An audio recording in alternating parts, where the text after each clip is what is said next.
Wow, these are small. Wow, these are tight. I think that's as best as I'm gonna get it. Hey everyone, KevTheTrainer here. In this video, I'm gonna be unboxing and reviewing the Sklz mini bands. So if you're on the lookout for some mini loop resistance bands, stay tuned.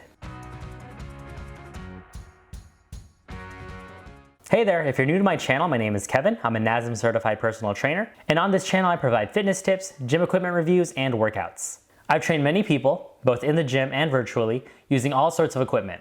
So I'm here to let you know what exercise products are available and how you can use them to achieve your fitness goals. Please be sure to like, subscribe, and hit that notification bell so you're the first to know when I post out a new video.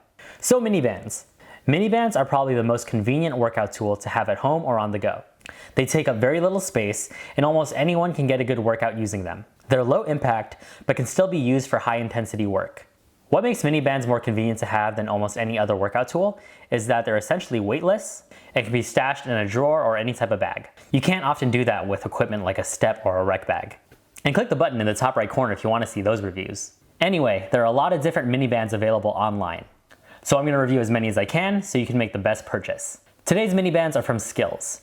Sklz is a pretty well-known workout equipment brand. You can typically find their products at sporting goods stores, Target, Walmart, and online on Amazon, which is where I ordered mine. I ordered their package of 3 resistance loops for $20. It was also an Amazon's Choice product, so that carries with it some credibility. They arrived within 2 days of ordering. Now let's get to the unboxing. So the bands came in plastic packaging that looks like this. You can see it says Sklz right there. It comes with 3 bands, light, medium, and heavy. Can be used for warm-up / recovery, strength, and agility. And on the back side, you'll see that it identifies the bands. The yellow is the light one, red is the medium one, and the black is the heavy one. So you'll see that it's wrapped in plastic packaging, but it's not the annoying kind, you know, the ones where you open it and then it ends up cutting you. It just has that front and back end that just needs to separate and then you're good. It's just taped on top right over here, so I gotta cut that.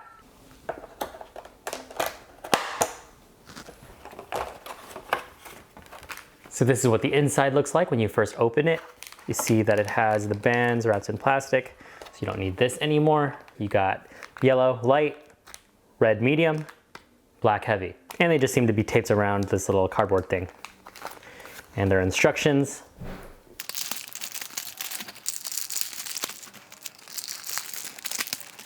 The bands are about 7 to 8 inches in length. So there are perforated edges that you just have to tear. These bands actually feel pretty rigid. So here's the training guide. It's basically a whole bunch of instructions on how to use this tool properly. It also provides some exercises for you to perform using these bands. So these bands are versatile in that you can use them to work out most of your body. Some key principles about the resistance band is that they rely on tension to work. They create a resistance that your muscles work against. So even though that band is pretty weightless, the tension you're creating is causing your muscles to work. Unlike with free weights, gravity isn't playing a big role here. Instead, you're facing resistance from the whole range of movement with the bands. So mini bands can make even the most basic exercise more challenging. So now I'm going to try it with the light resistance band. Wow, these are small. Wow, these are tight. So upon putting these on for the first time, I immediately noticed that they're really like small. Normally with resistance bands that I've used previously, there is some slack, but that is not the case here. These are pretty rigid. So as you can see here, as I'm trying to bring these bands higher, they're starting to get wrapped and twisted. So I'm focusing on getting the band to straighten itself out. So I've tried straightening it out, but looks like this is just how it's gonna be.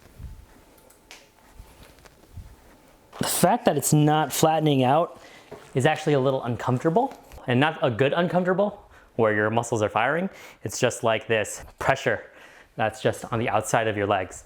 So here I'm going to try the red band. So the red band actually works a lot better. I'm not having any difficulty straightening it out.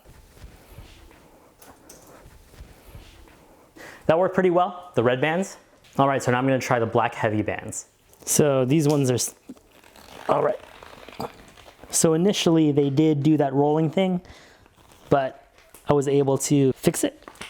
But it looks like as you raise the band up, it still sometimes rolls, but And this one is a lot better than the yellow one. So the tension here is definitely higher than the red one.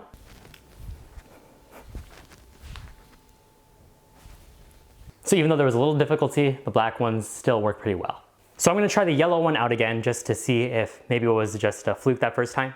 I don't know if it's just me, but the yellow band, I think because it doesn't have the same resistance as the other two bands, it's more susceptible to folding. But again, that just could be me. So now let me demonstrate some exercises that you can perform with the mini bands.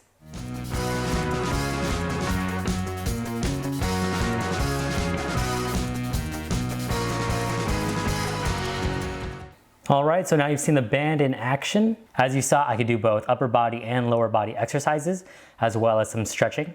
As you saw, I had some difficulty with one of the bands, the light one in particular. When I raised the bands to go above my knees, it proved to be a very tricky process to get the bands flat. The pressure from the band being all wrapped around was really, really uncomfortable. I didn't experience a lot of that with the other bands. There were moments where the bands did kind of ride up, but not as bad as that light band. Many other bands I work with were a little more flexible. In terms of resistance, it definitely delivered. The light was very light, the medium was manageable yet still challenging, and heavy definitely felt heavy. It's kind of hard to recommend these bands given the experience I had, but if you feel like you're not going to use the light bands, then you can probably still benefit from using these. And after hearing all this and you still want to order them, I'll have a link in my description, as well as a link to other options too. So that's my review of the Sklz mini bands. Let me know in the comments what you think, or if you have any questions. Be sure to like and subscribe, and I'll see you in the next one.